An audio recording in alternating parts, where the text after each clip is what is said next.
Hey guys, how's it going? Matt from Foul Ball Productions here. Thank you so much for joining me. I hope that you're doing very well. I'm doing marvelous. Thank you so much. Thank you so much. The Mandalorian, it's trending on Twitter. Is it good? Is it bad? Is it the future of Star Wars? The only question I'm concerned with is, do I even care? Do I give a turkey? Well, I'm endeavoring to find out by covering every single episode of this show. Every single episode. And I just finished episode 4. And I got a lot to say. I got thoughts, guys, and I hope you'll listen and enjoy them. Before we do that, please summon all of your Jedi powers and Jedi push that like button. Push it. Use your bam. Hit it like Baby Yoda. Boom. And if you haven't subscribed yet, please consider doing so. Lots of content coming out there. If you like science fiction, if you like things like The Expanse, you're going to love my content because I don't stop with it. I love it. It makes me happy, and I'm going to keep talking about it as much as possible. So thank you so much for my loyal subscribers, and thank you for those who have not subscribed for checking me out and joining me in this fun exploration of media. All right, let's get into it. This is like the first episode I didn't like. I didn't enjoy it. I know that Dallas Bryce Howard directed it, and I was trying to separate that reality from my enjoyment of this show, but she is like, she's a blue check mark, and she's one of the people who's always going on social media about like the types of politics you're supposed to have and how to think. And, you know, I want those people as far away from Star Wars as possible. But she directs this episode, so it's kind of hard. And the thing is, like, you see some of that in this episode, and you also see just someone who's not that interested in the subject matter is trying to turn this show into something else. I mean, we're at episode 4, and it's like the tone of this show is just so inconsistent. I think the two most consistent episodes are like 1 and 3 are like kind of the same. 2 is like just, you could just snip that out. It's completely forgettable. Don't even worry about that. All you need to know is Yoda has force powers, and that's fine. And then, you know, and now we're into this other one, and it's like, okay, so it starts off, and Mando and Baby Yoda are in this plane, and they're going to find somewhere where they're going to be, which is like, okay, that's kind of a loose plan, though. Like, I'm not even sure what Mando's plan is with the baby. Like, this is the first time we're exploring it, and they're just like, we're just going to go planet to planet and try to find somewhere. It's like, what are you talking about? Like, you don't have anywhere to go. You're just going off in the wild blue yonder and hoping you find somewhere to go. Like, all your travels, planet by planet, system by system. You don't know anybody. You don't have any friends. You can't go where the Mandalorians are going back to. I mean, they just risked their lives and their reputation for you. I mean, you could contact them, see what the plan is. It's just kind of really open-ended, which is like, I mean, that's not really how people behave. People don't just kind of like, well, I'm just going to walk off in this direction and see what comes my way. It's like, it could be imminent death. I mean, maybe you should be a little more concerned about where you're going, what you're doing, what the overall plan is. I mean, he's just kind of winging it, which is like, I don't know, it's thin. And so I guess they go to this planet, I don't know, some like idyllic, nice villagey planet where they harvest blue shrimp. Aw, it's so sweet. And everyone there's so nice. And they've never done an unkind thing to anybody. Why, geez. Until, these nasty, jerky bandits come out of nowhere and then just take all their shrimps and then they run into the woods, and I guess they're just going to keep coming and raiding your village. Not nice bandits. No, I don't like those bandits. Now what are we going to do? So as they're going to this planet, Mando tells them no one's going to find them here. It's like, what is the basis of being found, and what does being found mean? If the Empire is destroyed and this was just like one little faction, wouldn't you just need to like escape like the one little faction? And it's like, okay, all the bounty hunters, but like they can only track you if you like, this is once again, these fobs. How do these fobs work? And if those fobs are permanently trackable, then nowhere's ever going to be safe, because we've already proven that they travel light years across the galaxy. So, and like, what are the fobs pointing at? What does Baby Yoda have on him or about his essence that is like trackable all the time. They just don't explain it. It's like magic. It's like it's a magical like tracking spell that they just cast on all these fobs. It's like, this is stupid. I know it's fantasy science fiction, but it's the science part needs to at least be considered a little, please. So then they land on the island, on the planet, and it's like, boy, oh boy, they really lean into the Baby Yoda cuteness in this one, like a lot, a lot. Like, oh, he's standing in the doorway, and he's like, well, I guess you'll come to this, unknown planet with me. We'll just figure it out. And they go to this tavern, and Baby Yoda's being just so adorable, and then he spots Cara Dune, who's played by Gina Carano, who's become the hero of the fandom menace, very much deservedly so. Hail Gina Carano. And I guess she looks dangerous or something, because Mando sits down, like, gives this waitress like a lot of money while he's looking right at her and is like, what's her deal? Why is she here? How long has she been here? And then obviously if she is dangerous, she's like, okay, this guy's clearly scoping me out or something. And then she gets out and leaves.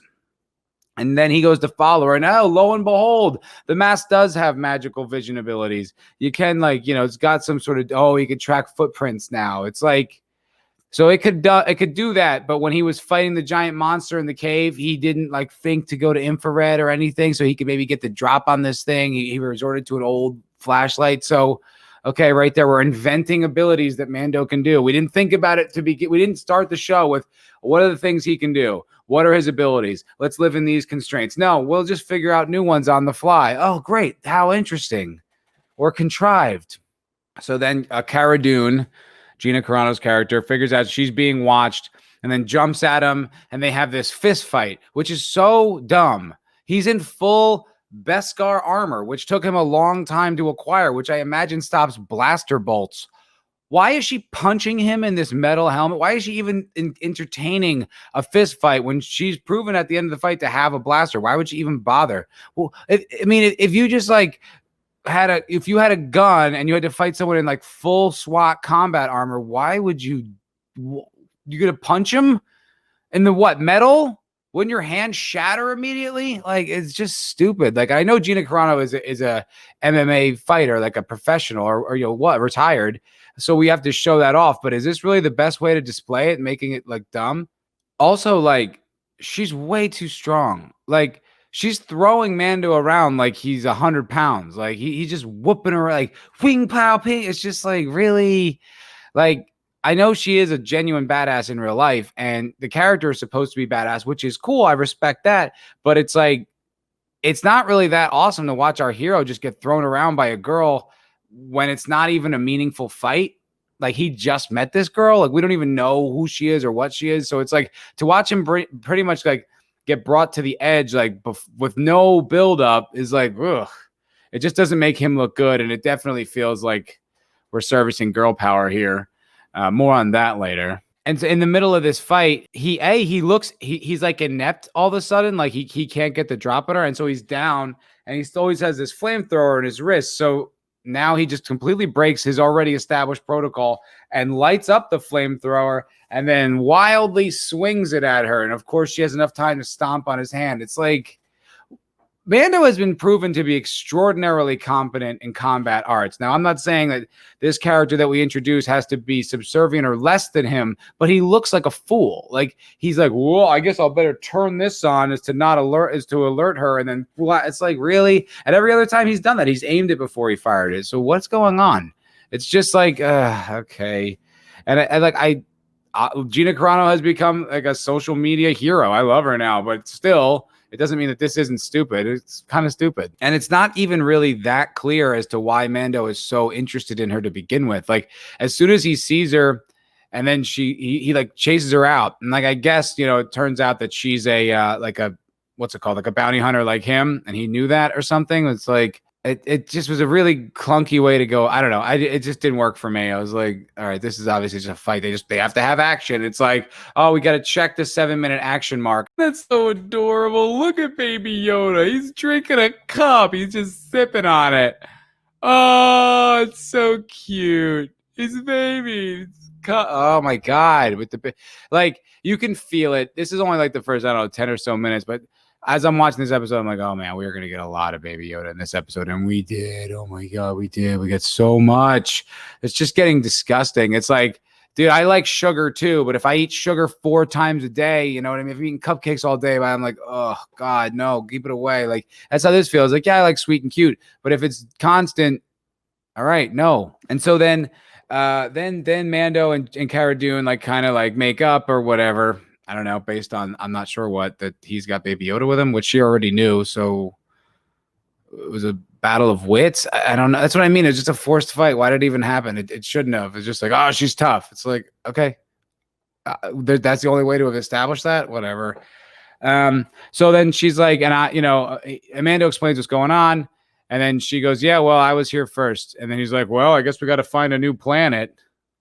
A new planet? There's nowhere else on this whole planet you can go? What, this is the only settlement on the planet? Or what, she's such a badass that she'll find you? Like, what are you talking about? Go to another town.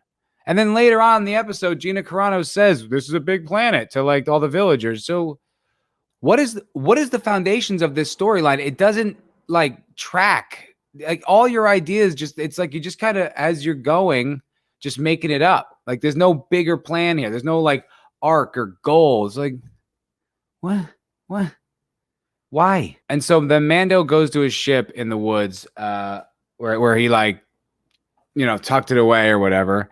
And as he's there, these 2 like villagers come, because earlier in the episode, the idyllic village was overrun by big baddies who are way too reminiscent of orcs. They're just generic baddies. They have no like character or story. There's not even really like a evil leader. They're just, they look evil and they're doing evil things. Like compelling. And so the two of the villagers from the village that just got raided and robbed are looking for a bounty hunter. Now, there's no way they could have been looking for Mando because he just landed on this planet the other day, right? It's impossible if that's who they're looking for. So they'd stumble across him. Oh, what dumb luck. And they ask him to help. And he's like, no, you don't have enough money. I'm not really interested. And they're like, okay, well, we'll go home. It's like, wait, what? That was your whole plan, was to just hope you stumbled across one bounty hunter in the woods and then pay him. And if he doesn't take the money, that's as hard as you're going to try. You weren't going to go into town and see if there were any other bounty hunters or soldiers or mercenaries that you could find. That was as hard as you were going to try. Really? Like, this is what I'm talking about. There is no plan on this episode. They're making it up as they go, scene by scene. And then no one looked at it like, hey, this doesn't quite track. You know how many people go into making a show like this? It's amazing these things don't get caught. I can't fathom it. So then villagers tell them that their village is in the middle of nowhere, and that perks up Mando. And he's like, oh, really? Like, okay, I guess I can hide my Baby Yoda there. Which it's like, I still don't even know what he's hiding it from or what the reach of the people are that he's hiding from. Like, if he's in any kind of a settlement, they'll find him. Like, how big is this system? Can he just fly for like a few days, a few whatever months to like some system that's outside the reach of these bounty hunters? Like, it's a galaxy. Like, what is the plan here? What is the story? It's so crumbly and thin. It's hard to know what to take seriously and what to, throw away. And so then if, he's like, oh, okay, well, you're an idyllic town in the middle of nowhere. So he goes over there and they ask him to like, save the town basically.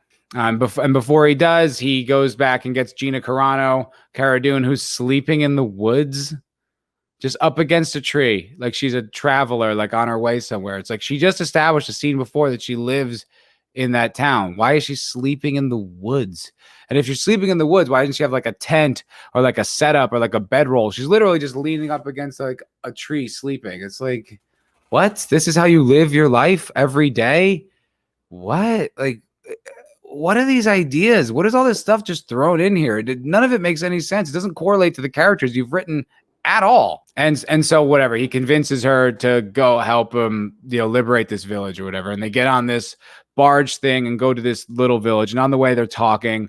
Lots of talking in this episode. Oh my God. Lots of people just sitting around talking. Oh God. Like most uninteresting talk too. Like none of it's got to do with plot. It's just me. And here's what my story is and my character and my feelings. And who gives a shit? This is Star Wars, man. Oi. I did think it was cool though that Gina Carano's character was like an ex like shock troop for the rebellion, which that's pretty cool. It's interesting that like people would kind of not have anywhere to go. I would think like a decorated soldier in the rebellion would have a job in the New Republic, but whatever. He gets to the town and he meets some woman who's like immediately enamored with Mando for no reason, none whatsoever. There's no relationship established with these two. She's just in love with him, and basically the whole plot line with them is that she's trying to convince him to stay. I mean, it's supported by absolutely nothing. It's just that's what's going on. There's like they don't really share moments. She just seems to like know about him somehow, like just has insight onto who he is, and I don't even get it. I really don't. But she's just in love with him, essentially, trying to get him to take off his helmet. I mean, it's like all this saccharine garbage I could completely do without. Like, it does not enrich the story. It doesn't, like, all these characters are going away anyway, because we know that this is a week by week type of like questy show. So none of these are going to last. And I mean, it's just, there's all this emotional backstory to like Mando. Oh, he's sad, and oh, geez, and I don't know. It's not interesting to me at all, and it's just I just find it to be saccharine garbage. It's just sort of padding the runtime, and also like these scenes like grind to a halt. Stop the action, let the characters describe their feelings. It's really lame. And then all of a sudden, Mando, okay, now he does take off his helmet. So he takes off his helmet in private. Well, you didn't say that. You said, have you ever taken off your helmet? Now he takes it off in private. This is all like, we've got two major contradictions already about the way the Mando lives his life. A, the helmet thing. B, the functionality of the helmet. They're just making this stuff up as they go. So then Cara Dune and Mando go into the woods to find the generic bandit camp that's just like nobody. It's nothing. It's just, essentially orcs. It could be anything. It could be just a blob of evil. It's got that much character to it. And so they go and they find that they have an ATST. An Imperial Walker? They really make it clear what it is, which is fine. I mean, whatever. But it was just kind of like, all right, explaining it. And then they go back to the village like, hey, this ain't happening. They got a super tank. It's just the two of us. There's nothing we can do about it, which I thought was kind of cool. I like that they gave the ATST some weight.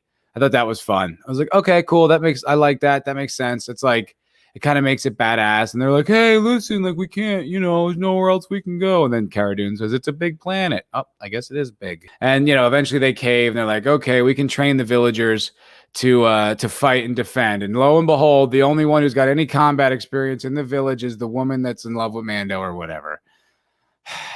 Really? Like, this village has never faced any attack until now. They've had no reason for guard dogs or guys on watchtowers. No, it's just suddenly these bandits are like, hey, look, we can just take advantage of these villagers. They've never even trained. They don't even own a gun. The only one who knows how to fire a weapon is like a mom. So, they're ripe for the picking. No, great call. Let's just rob them all the time. Like this. I mean, it doesn't make any sense. It's just like, you could maybe argue that the Empire created stability, although I see no evidence of the Empire in this particular settlement except for the ATST. And if they did do that, I think that would actually be pretty good writing, because that would be like, oh, wow, so the Empire, as bad as it was, it did maintain stability in certain regions, and now that that's gone, it's kind of left it open for bandits. That would actually be good writing. That'd be like complexity, you know what I mean? Nuance, things that like, is just also in real life. And I think that would have been an interesting route for them to go. I don't think that's what this is. I think they just had like an idyllic village that's like, oh, we need a reason for Mando to fight, so bandits. I mean, I think that's as much as they thought it through. And so, they find eventually they're like, let's train the villagers to do it. And, they're inept. And, obviously the only ones that need coaching are the men. The woman's a perfect shot. This like 110-pound woman is just, she's a great shot. All the men are like, ding, ding, ding. Oh, I don't know how to do this. Wait, how do you? Oh, yeah, you put the pointy end forward. The pointy. Oh, okay, thank you, Gina Carano. Good thing you're here. Otherwise, I would have just been poking myself in the face. That being said, I did enjoy the idea of training the villagers and kind of turning them into like this little guerrilla fighting force. I thought that was interesting. And like Mando having like different ideas for like, these two like battle hardened people are kind of like leading this defense. I mean, yeah. I mean, even though that's cool, it's like kind of overall, like I just don't find that at this point, I'm just not finding the story very engaging. I'm just kind of like, okay, I'm just like plodding through this. Like, let's just get through it. And then they have this infiltration mission where they're going to plant a bomb. It's a really loose plan. Like it makes no sense. It's like, so I think the plan is they go in, set a bomb that blows up, and that's like a distraction. And then they can like, I don't know, lure them out. I don't know why you like the bomb he plants is like a hockey puck size. I don't know why he couldn't have just thrown it in there. Why did you have to walk in there? And they walk in, they take their time, and of course some guards come. That's what I mean. It's just these forced action sequences that don't have to be there. And so there's this action sequence, and they have to fight and brawl. I'm like, I don't know when Mando turned into like an MMA fighter, but he's like throwing kicks and punches. It's like, what about your guns, dude? Like, what about this like giant rifle you've carried around that's like taking care of every other situation, or like the knife thing or the laser gun? There's just lots of punching and kicking in this episode, which is like, ugh. I mean, it seems hard to do in full armor like that. Like, I don't think that's what that armor is designed to like facilitate. So they're just punching and kicking. It's just dumb. I mean, I know we're trying to show Gina Carano's strength, but that's fine. Just make her the brawler. Don't drag Mando into it. It's stupid. So then I guess, their really ridiculously, unnecessarily risky plan pays off. I mean, I find it hard to believe that Mando doesn't even have like a grenade launching option on his, rifle anyway. So then that awakes the ATST like they wanted, and the ATST like rises up like from the woods with like these like big red eyes, which was both like overly melodramatic and actually pretty cool. It's kind of like this group of bandits like put all this like tribal paint on the thing and making their eyes red, like makes it look more menacing for them, which I think is cool. And I think the idea of like bandits like kind of taking like old military tech and like commandeering it for their own purposes is actually really badass. I think that's a clever idea, and I'd like to see more of stuff like that. Remnants of the Empire kind of spread out over this new world. I think that's really dope. So then they get the ATST to attack the village, and this was a pretty cool sequence, to be completely honest. And as I was watching it, I'm like, why is he doing this? Like, oh, it kind of makes sense if he's trying to forge a new life for him and Baby Yoda, then it would make sense for him to like want to put in a little work and kind of, fight off this biggest threat, clean it up for him and his family. Like that does make sense. That's like a solid character motivation. But then there's like, it's just like the girl power matriarchy bullshit comes out in this episode, because like the only one giving orders is Gina Carano, or she's the only one. She's telling everyone what to do, which is fine. She's a shock trooper. But then later on in the fight, like these two men are like scared, and that other woman villager's like, "You get out there and fight." It's like, oh, Jesus. And like all the men are like, "Oh, okay, boss." And they go out there like they're just incompetent fools that are just being like led by these strong women. It's like, oh, fucking puke. It's just gross. And it's like, it just, where it's coming from and why it's in there. And it's like, okay, gross. This is gross. So then like the whole plan revolves around them getting the ATST into this big giant moat that's in front of the village, which is like, okay, I mean, I guess it's not really a great plan. Like that's like the only thing you could have thought of. And it's like, what if he doesn't go in it? Like then you're fucked. And that's exactly what happens. And not only that, the ATST like looks down and notices it, like, no, I'm not stepping in that. And so they're just like, oh, we got to get him in there. It's like, it's a tank. If it doesn't want to go in there, it's not going to go in there. And so I guess the way they did it, was basically by getting it pissed. It was like Gina Carano, Cara Dune like charges it and uses like Mando's big rifle, and then like, lands a good shot like in the eye. And I guess that got him mad, and he just stepped forward and died. It was like the pilot of that ATST must have known that was what they wanted him to do. Now what? He's just like, it didn't make any sense. He just stepped into it, and that was it. That was the end of the fight. And all the guys ran, and they're like, yay. And I was like, that's still like a whole bunch of bandits that are running into the woods there. Like, what are they going to do? Are they just going to be like, well, all my good friends, all my good bandit buddies got murdered by that barely defended town. Guess there's nothing we can do about it. Like, wouldn't that like definitely drive like revenge? Like, wouldn't that, like, who even are they? Like, why are they there? Are they like bandits from other towns? Like, this is it's so thin. It's literally just a conflict. That's all it is.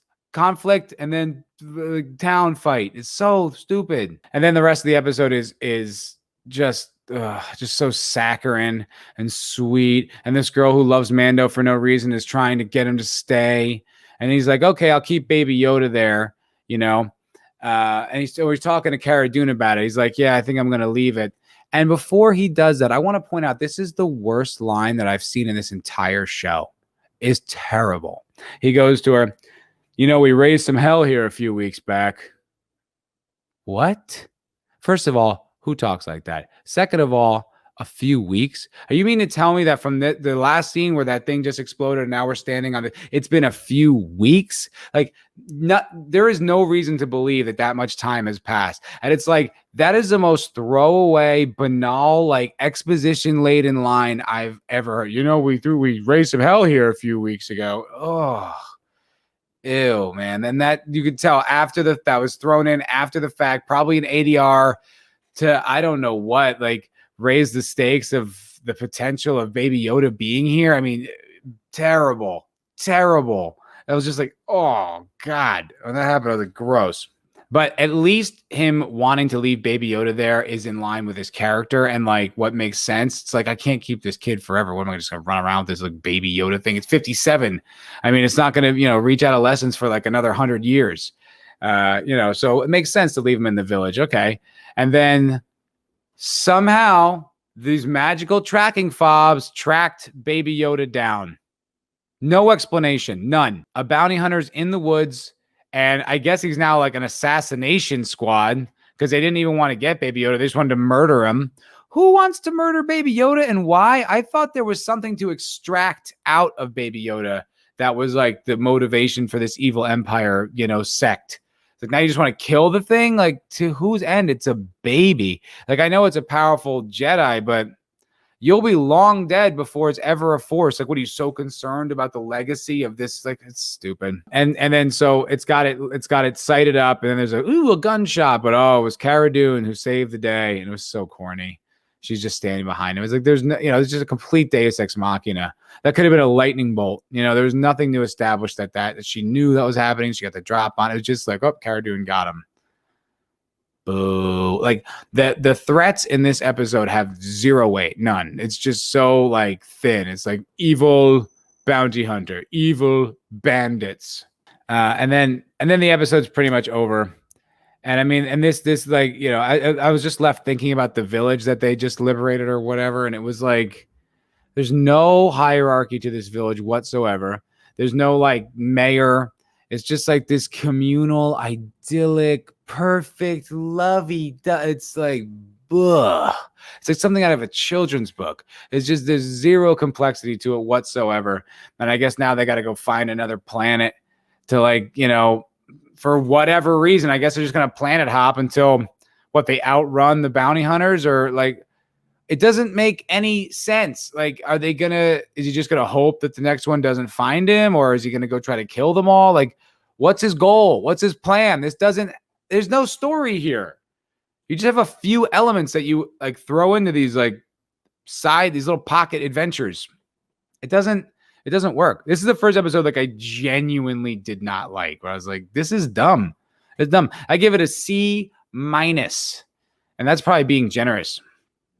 It's probably being generous. I mean, I guess the battle was cool, and I guess there was some character motivation, but compared to the writing of the last episode, this is a mess.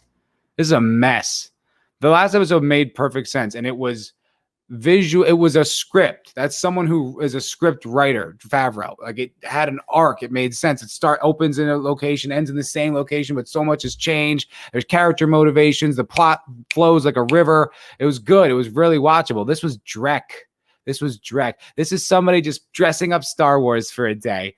Oh, and there'll be a village, and there'll be an ATST. Ooh, like, there's no passion for the story in this whatsoever. This was just trash. I think it only gets worse from here, because I think my first time I didn't even finish the first season. I think I watched one, like this last episode. I was like, fuck you. I got to maybe like episode 6. So this is trash. So I don't know. We'll see. This is bad. I don't remember the rest of the season, but I don't know. We'll see. We'll see what happens. All right, guys, that's going to do it for episode 4. Thank you so much for joining me. I appreciate it. Sorry this one wasn't charming and fun, and it was just me ranting, but hey, I calls it like I sees it. You know what it means? I'm a straight shooter. I says what I think. I don't know. This is what I felt about this episode. I had to say it. So thank you guys so much for watching. Please use your Jedi mind tricks and press that like button if you haven't yet. Press subscribe. I know that's not how Jedi mind tricks work. Okay, relax. And subscribe to the channel if you haven't yet. Much appreciated. Okay, I'll see you guys in the next part